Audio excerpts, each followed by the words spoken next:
भारत का पहला और दुनिया का दूसरा सबसे प्राचीन विश्वविद्यालय कहलाने वाले नालंदा का इतिहास बहुत ही शानदार और दिलचस्प है। कैसे यह दुनिया भर में शिखर पर पहुंचा और बख्तियार खिलजी ने नालंदा को क्यों जलाया, नालंदा पर कितनी बार आक्रमण किए गए। नमस्ते, मैं आप सभी का अभिवादन करती हूं। चैनल पर नए हैं तो प्लीज़ चैनल को सब्सक्राइब जरूर करें, वीडियो को लाइक और शेयर करें। नालंदा विश्वविद्यालय का खंडहर बिहार राज्य में स्थित है। यह पटना से करीब 90 किलोमीटर की दूरी पर है। नालंदा विश्वविद्यालय का इतिहास काफ़ी समृद्ध रहा है। यह पूरे विश्व में प्रसिद्ध था। देश विदेश से छात्र यहाँ शिक्षा ग्रहण करने आते थे। पूरे एशिया से लोग यहाँ चिकित्सा, तर्कशास्त्र, गणित और सबसे महत्वपूर्ण बौद्ध सिद्धांतों का अध्ययन करने आते थे। यह शिक्षा उन्हें उस समय के सबसे सम्मानित विद्वानों द्वारा दी जाती थी। दलाई लामा ने एक बार कहा था, हमें जो भी बौद्ध ज्ञान प्राप्त हुआ है उसका स्रोत नालंदा ही है। नालंदा विश्वविद्यालय नियमित रूप से अपने सर्वश्रेष्ठ विद्वानों और प्रोफेसरों को चीन, कोरिया, जापान, इंडोनेशिया और श्रीलंका जैसे देशों में बौद्ध शिक्षाओं और दर्शन के प्रचार के लिए भेजता था। लगभग 800 वर्षों तक यह विश्वविद्यालय भारत का गौरव बना रहा। नालंदा विश्वविद्यालय की स्थापना 427 ईस्वी में की गई थी। इसका निर्माण गुप्त वंश के शासक कुमार गुप्त प्रथम द्वारा करवाया गया था। नालंदा यूनिवर्सिटी की स्थापना करने वाले गुप्त वंश के शासक धर्मनिष्ठ हिंदू थे, लेकिन वे बौद्ध धर्म, इसकी बौद्धिकता और दार्शनिक लेखन के प्रति सहानुभूति का भाव रखते थे। बाद के सालों में उनके उत्तराधिकारियों ने नालंदा को सहेजने संभालने में कोई कसर नहीं छोड़ी। उस वक्त लगभग 2000 शिक्षक और 10,000 विद्यार्थी इस विश्वविद्यालय में रहते थे। नालंदा विश्वविद्यालय इतिहास का महत्वपूर्ण अंग है, जो लगभग 45 एकड़ में फैला हुआ एक विशाल शिक्षा का केंद्र था। यह दुनिया का पहला आवासीय विश्वविद्यालय था, यानी कि हॉस्टल सुविधा उपलब्ध थी, जहां पर रहना खाना सब कुछ मुफ्त था। नालंदा विश्वविद्यालय अपनी वास्तुकला, ज्ञान संग्रह और शिक्षा के कारण पूरे विश्व में प्रसिद्ध था। यहाँ पर छात्रों को हर विषय से संबंधित शिक्षाएं दी जाती थी।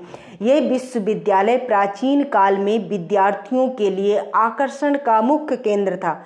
गुप्त वंश के समय में उदार सांस्कृतिक और धार्मिक परंपराएं विकसित हुईं और यह नालंदा यूनिवर्सिटी की बहुविषयक शैक्षणिक पाठ्यक्रम का मूल भाव बन गई, जिसने विभिन्न क्षेत्रों में उच्च शिक्षा के साथ बौद्ध धर्म के बौद्धिक ज्ञान को मिश्रित किया। इस विश्वविद्यालय के बचे हुए अवशेष आज भी पर्यटकों को अपनी ओर आकर्षित करते हैं। यह विश्वविद्यालय बौद्ध मठ के तर्ज पर बना था। करीब 700 वर्षों के समय में नालंदा विश्वविद्यालय ने संपूर्ण विश्व में ख्याति प्राप्त कर ली थी। यह यूनेस्को की विश्व धरोहर स्थल में भी शामिल है, जो भारत के संपन्न और समृद्ध इतिहास को दिखाता है। नालंदा विश्वविद्यालय को नालंदा महाविहार भी कहा जाता था। यहाँ पर अनेकों मठ और मंडप थे जो आग में झुलस गए। इसका परिसर इतना बड़ा था कि आग लगने के 3 महीने बाद तक यह जलते रहा। वर्तमान में बचे नालंदा विश्वविद्यालय के अवशेष यूनिवर्सिटी और मठों का केवल कुछ हिस्सा है, जो भारत की विविध संस्कृति के इतिहास को बयां करता है।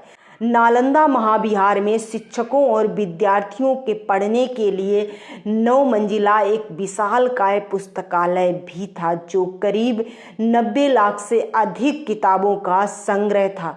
यह विशाल पुस्तकालय 3 भवनों से निर्मित था, जिसका नाम रक्तरंजक, रत्नोदधि और रत्न सागर था। यहाँ पर हाथ से लिखी पुस्तकों का भी संग्रह था। यह विश्वविद्यालय स्थापत्य कला का एक नायाब उदाहरण है।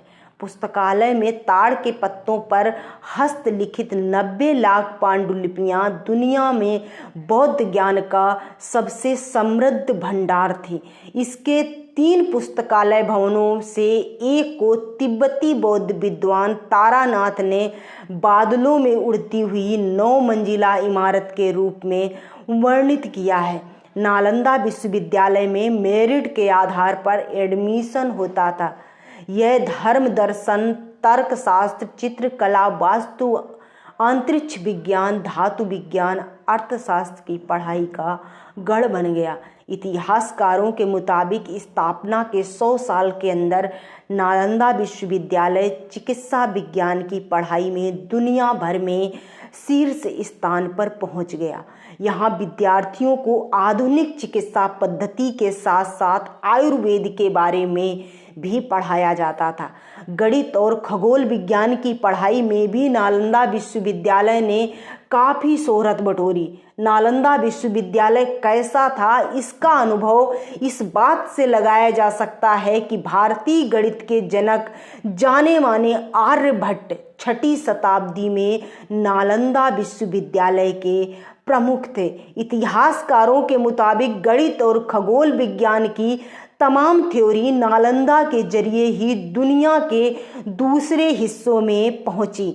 7वीं शताब्दी के दौरान एक प्रसिद्ध चीनी यात्री वेंगसांग ने 1 साल यहाँ विद्यार्थी के रूप में बताया। BBC की series places that changes the world के मुताबिक 7वीं शताब्दी में जब चीनी यात्री और स्कॉलर वेंगसांग भारत आए तो नालंदा विश्वविद्यालय भी गए। यहाँ पर उन्होंने बतौर प्रोफेसर पढ़ाया भी। 645 ईस्वी में जब वह चीन लौटे तो अपने साथ लगभग 657 बौद्ध धर्म ग्रंथ लेकर गए और उनका चीनी भाषा में अनुवाद किया। वेंगसांग ने अपनी आत्मकथा में नालंदा विश्वविद्यालय के बारे में लिखा है कि यहाँ एक विशाल स्तूप हुआ करता था जो भगवान बुद्ध के एक प्रमुख शिष्य की स्मृति में बनाया गया था। इस स्तूप तक जाने के लिए एक खुली सीढ़ी थी। करीब 30 मीटर ऊंचे इस स्तूप के बारे में कई इतिहासकार कहते हैं कि खुद सम्राट अशोक ने नालंदा विश्वविद्यालय से बहुत पहले 3री शताब्दी में इसका निर्माण करवाया था। नालंदा विश्वविद्यालय 1193 तक आबाद रहा। तुर्क आक्रमणकारी बख्तियार खिलजी ने इस पर हमला किया, पूरी यूनिवर्सिटी को तहस नहस कर दिया। इतिहासकार बताते हैं कि जब खिलजी ने नालंदा यूनिवर्सिटी पर हमला किया तब इसकी 3 मंजिला लाइब्रेरी में करीब 90 लाख किताबें और पांडुलिपियां थीं। जब परिसर में आक्रमणकारियों ने आग लगाई तो अपनी जान बचाने में कामयाब कुछ बौद्ध कुछ हस्तलिखित पांडुलिपियां अपने साथ बचा पाए। उन्हें अब अमेरिका के Los Angeles county museum of art और तिब्बत के यारलुंग म्यूजियम में देखा जा सकता है। लाइब्रेरी में आग लगाने के बाद किताबें 3 महीने तक लगातार जलती रहीं। कुछ इतिहासकार कहते हैं कि खिलजी के नालंदा विश्वविद्यालय पर हमले की असली जड़ इस्लाम को चुनौती थी। खिलजी को लगा कि नालंदा विश्वविद्यालय में जिस तरीके से बौद्ध धर्म और हिंदू धर्म फल फूल रहा है उससे इस्लाम धर्म को खतरा है। फारसी इतिहासकार मिनहाजुद्दीन सिराज अपनी किताब तवाकत ए नासिरी में लिखते हैं कि खिलजी किसी कीमत पर बौद्ध धर्म का प्रचार प्रसार नहीं होने देना चाहता था। पहले उसने नालंदा विश्वविद्यालय में इस्लाम की शिक्षा का दबाव डाला, फिर हमला कर दिया। उस बर्बर कार्रवाई में पूरा विश्वविद्यालय तबाह हो गया। हजारों विद्वान और बौद्ध भिक्षु मारे गए। नालंदा विश्वविद्यालय पर खिलजी ने पहली बार हमला नहीं किया था। इससे पहले 5वीं शताब्दी में मिहिर कुल की अगुवाई में ह्यूणों ने भी विश्वविद्यालय पर हमला किया। फिर 8वीं शताब्दी में बंगाल के गौड़ राजा ने भी विश्वविद्यालय पर धावा बोला। हालांकि दोनों बार इनका मकसद लूटपाट था। दोनों बार हमले के बाद विश्वविद्यालय की मरम्मत करवा दी गई, परंतु खिलजी ने नालंदा को खाक में मिला दिया। भारत के एक अग्रणी पुरातत्वविद एच.डी. सांखलिया ने अपनी 1934 की किताब द यूनिवर्सिटी ऑफ नालंदा में लिखा है कि परिषद का किला जैसा स्वरूप और उसकी समृद्धि की कहानियों से ईर्ष्या आक्रमण का कारण थी। नालंदा की खुदाई में करीब 14 हेक्टेयर में विश्वविद्यालय के अवशेष मिले। हालांकि आर्कियोलॉजिस्ट कहते हैं कि यह मूल यूनिवर्सिटी का सिर्फ 10वां हिस्सा है।